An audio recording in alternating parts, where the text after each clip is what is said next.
সন্তান হওয়াতে আমি এতটা খুশি হয়েছি, মনে হচ্ছে ঈদের চান পাইছি। আমার পক্ষ থেকে ছোট্ট উপহার আপনার জন্য। অসংখ্য ধন্যবাদ তোমাকে, অসংখ্য ধন্যবাদ। দাদা সাহেব, আমি যে বললাম 60 বছর হই, আর মতো খুশির কোনো কারণ নেই, রাতে বেশি খুশি হয়েছি, বুঝছেন? ধন্যবাদ ধন্যবাদ। জি জি, আপনাকে উপহার দেওয়ার মতো আমার আর কিছুই না, আমার গাছের কলাটা আপনার জন্য এনেছি। আর আপনার পুত্রের সন্তান হওয়াতে আমি এত খুশি হয়েছি যে আজকে সকালে বাথরুম করি আমি এত খুশি হয়েছি। সেনাপতি শুক্রবার শুক্রবার শুক্রবার কাঞ্চননগরের রাজা সাহেবের 60 বছর পরে একটি পুত্র সন্তান হইয়াছে। সেই খুশিতে রাজা সাহেব এক বেলা ভোজনের আয়োজন করিয়াছে। উক্ত ভোজনের অনুষ্ঠানে আপনারা এলাকাবাসী সবাই উপস্থিত থাকিবেন। শুক্রবার শুক্রবার শুক্রবার। দেখ, আলহামদুলিল্লাহ এত বছর পরে আঙ্গুর রাজা বাপ হয়েছে।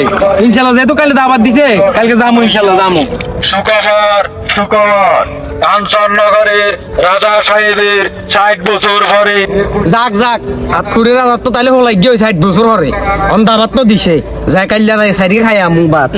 শুক্রবার শুক্রবার শুক্রবার কাঞ্চননগরের রাজার 60 বছর পরে একটি যাক আলহামদুলিল্লাহ, উনি অনেক মনটা খুশি হয়ে গেল। আমাদের রাজা সাহেবের রাজ্য আলোকিত করে একটা পুত্র সন্তান আইছে। যাক, আল্লাহর কাছে শুকরিয়া, আঙ্গ রাজ্য আলোকিত হয়ে যাবে ইনশাআল্লাহ।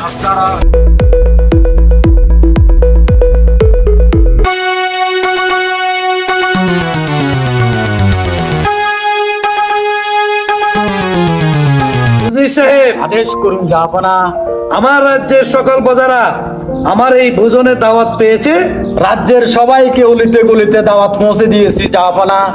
ভাগ্যে। আসসালামু আলাইকুম রাজা। ওয়ালাইকুম আসসালাম। সবাই আমার দাওয়াতে আসছো, আমি মহা খুশি। ফ্যাট ভরে খেয়ে যাবে আজকে। জি জাহাপনা, জি জাহাপনা।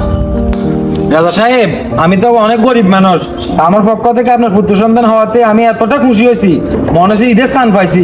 তা আমার পক্ষ থেকে ছোট্ট এই উপহার আপনার জন্য। অসংখ্য ধন্যবাদ তোমাকে, অসংখ্য ধন্যবাদ। রাজা সাহেব, আঙ্গের যে হলাই 60 বছর হরে আর মতো খুশির কোনো কারণ নেই, রাজার তো বেশি খুশি হয়েছি, বুঝছেন? ধন্যবাদ ধন্যবাদ। জি জি, মহারাজ, আমি তো খুব গরিব মানুষ, আপনাকে উপহার দেওয়ার মতো আমার আর কিছুই না, আমার এই গাছের কলাটা আপনার জন্য এনেছি।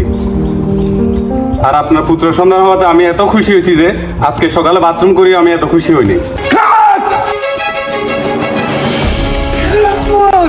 সেনাপতি, আদেশ করুন, ওকে বন্দী করো।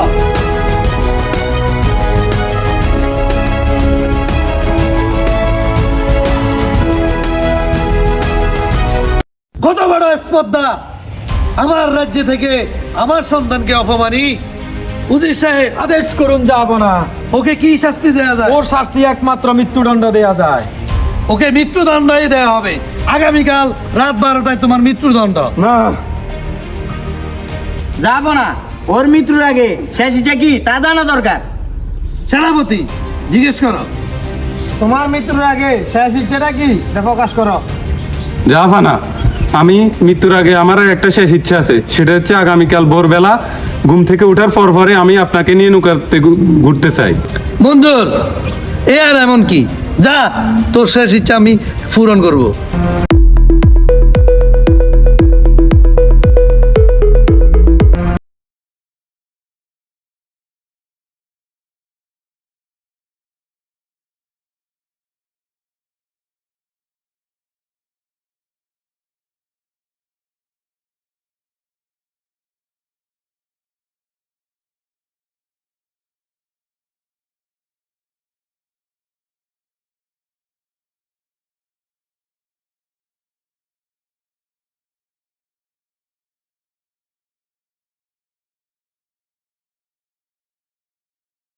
অপেক্ষা করা।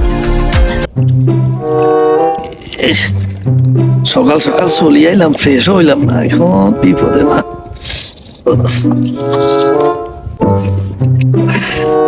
এ আর কতক্ষণ ঘুরবি? অনেকক্ষণ হলো, এবার চল।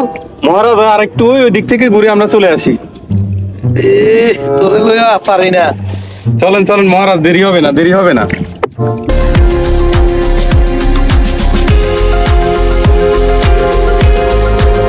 আমি আর পারবো না, আমার অবস্থা বেশি খারাপ। তীরে চল মাঝি ভাই নৌকাটা সাইডে নিয়ে যাও, সাইডে নিয়ে যাও।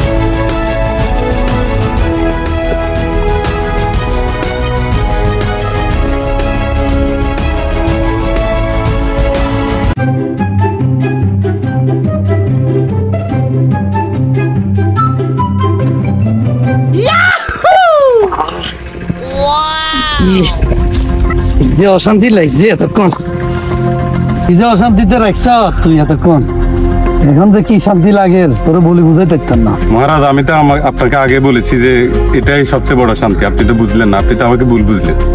আসলে ঠিক আছে, তোর কথা আমি এখন বুঝতে পারছি।